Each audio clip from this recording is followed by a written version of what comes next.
Hello students, welcome to RNM academy channel.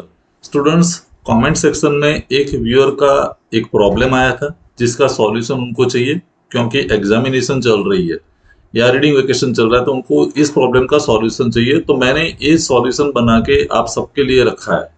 Problem इस प्रकार दिया गया है: a straight rod A B of 60 mm length revolve one complete revolution with a uniform motion in a clockwise direction when hinged about A. During this period, a point P moves along the road from B to A and reaches back to B with a uniform linear motion. Draw the locus of point P and name the curve.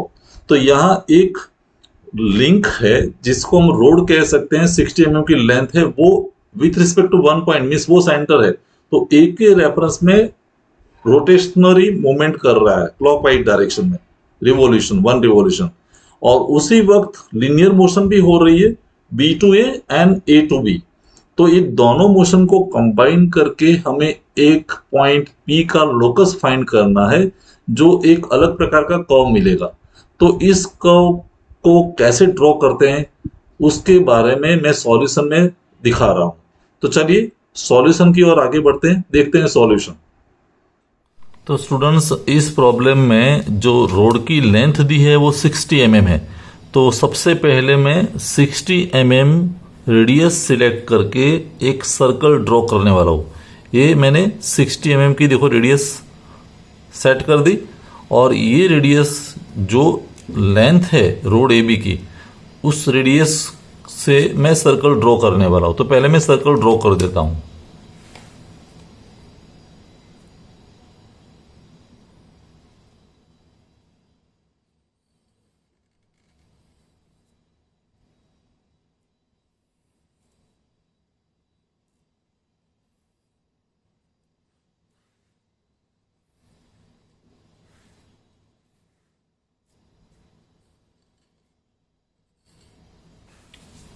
तो ये सबसे पहले मैंने circle बना दिया जिसकी radius है 60 mm, और ये सर्कल को मैं 12 इक्वल डिविजन्स में डिवाइड करने वाला हूं।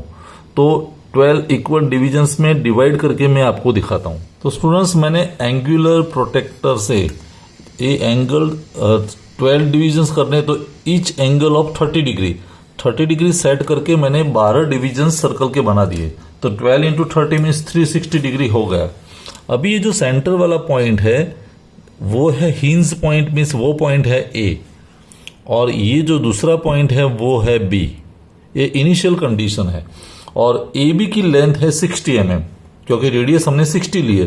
तो ये ए बी एक रोड है जो रोटरी मोशन कर रहा है with respect two point A, और इसकी लेंथ है 60 mm।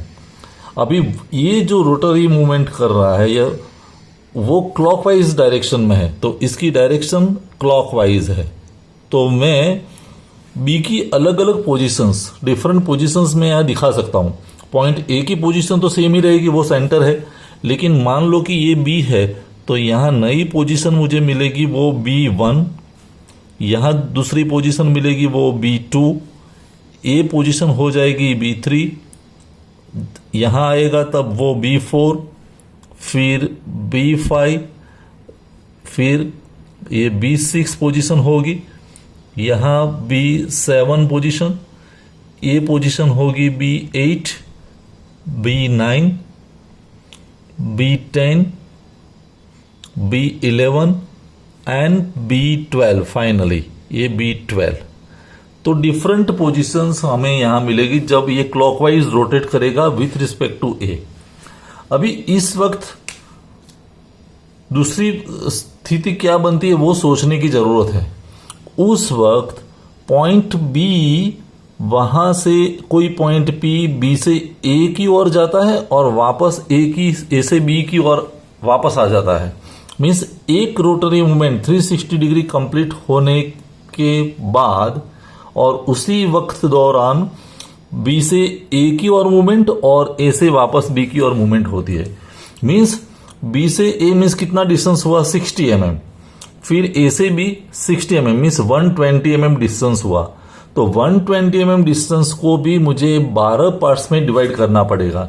यूनिफॉर्म मोशन है तो ए से बी जो पोजीशन है यहां से ए टू बी, तो इस पोजीशन ए से बी जो 60 mm है तो उसको मैं 6 पार्ट्स में डिवाइड कर रहा हूँ।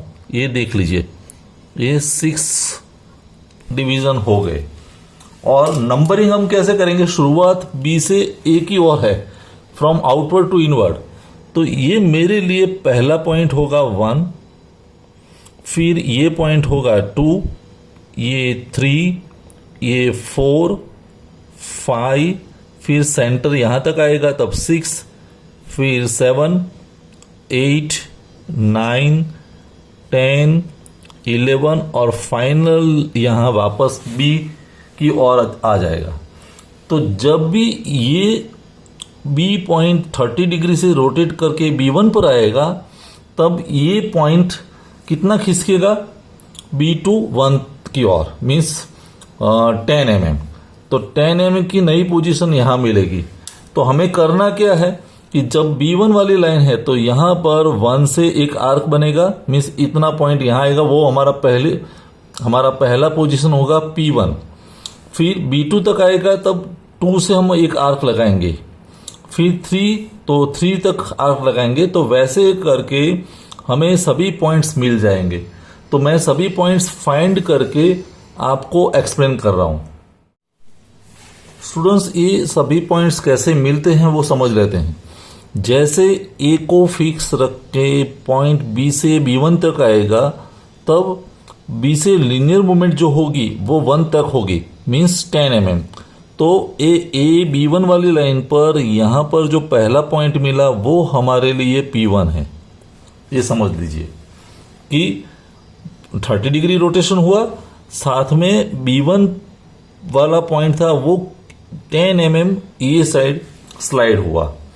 वैसे B2 पर 20 mm पर स्लाइड होगा, तो यहां पर पॉइंट मिलेगा वो हमारे लिए P2 होगा। फिर B3 आया तो 30 mm तक अंदर गया, मीन्स ये P3। B4 पर आया तो यहां पॉइंट मिला वो P4।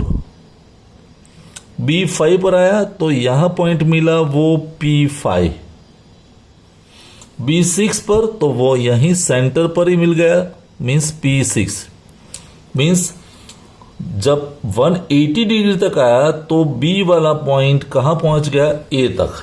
और फिर रिटर्न जर्नी स्टार्ट होती है A टू B। तो वैसे और 30 डिग्री आगे बढ़े तो ये पॉइंट फिर यहां आया, ये P7।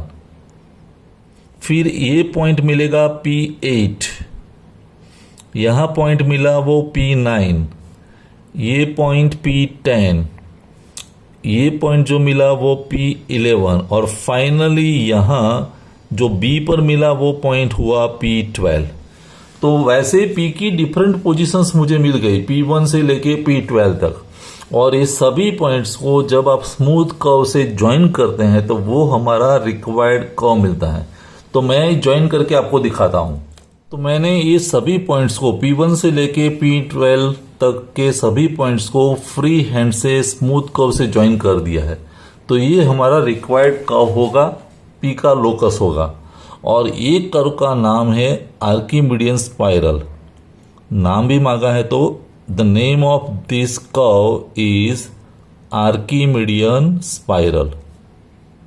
आर्किमिडियन स्पाइरल क्योंकि दोनों मोशन यूनिफॉर्म है, रोटरी मोशन भी है, साथ में उसी वक्त लीनियर मोशन भी है और दोनों मोशन यूनिफॉर्म है। तो उस वक्त जो P का लोकस मिलता है उसको हम कहेंगे आर्किमिडियन स्पाइरल। तो स्टूडेंट्स, मुझे लगता है ये सॉल्यूशन आपको समझ में आया होगा। मैं फिर से एक बार क्विकली स्टेप्स एक्सप्लेन कर रहा हूं। ए को सेंटर लेके ए बी जितनी जो रेडियस है 60 mm, उसका मैंने एक सर्कल बना दिया। फिर सर्कल के 12 डिविजन्स बना दिए क्योंकि मुझे रोटरी मोशन को 12 पार्ट्स में डिवाइड करनी है। और फिर नंबरिंग कर दिया B1 से लेके B12 तक। और A और B के बीच जो 60 mm का डिस्टेंस है उसको भी मैंने 6 पार्ट्स में डिवाइड कर दिया, means each part of 10 mm। और फिर नंबरिंग किया 12 तक, 1 2 आउटवर्ड टू इनवर्ड मीन्स 6 और इनवर्ड टू आउटर फिर 6। तो 1 2 से लेके 12 तक। और बाद में पहला पॉइंट जो B1 है तो यहाँ वाला 1 को एक्सटेंड कर दीजिए, मीन्स ये इंटरसेक्शन मिलेगा वो P1, B2 तो यहाँ इंटरसेक्शन पॉइंट मिलेगा वो P2, फिर P3 P4 वैसे हमें P12 पॉइंट्स मिलेंगे, वो सभी पॉइंट्स को आप ज्वाइन कर दीजिए, वो हमारा रिक्वायर्ड कर्व होगा। तो फिर अगले वीडियो में या नेक्स्ट वीडियो में मिलेंगे कोई नए टॉपिक के साथ। आपके पास कोई क्वेरी है, कोई सुझाव है और मेरा सॉल्यूशन कैसा लगा आपको, उसके बारे में कमेंट सेक्शन में जरूर बताइए। Thank you for watching, thank you very much. अगर आपको ये वीडियो पसंद आया है और आप मेरे चैनल पर नए हैं तो प्लीज मेरे चैनल को लाइक कीजिए, शेयर कीजिए और सब्सक्राइब जरूर कीजिए। Thank you very much.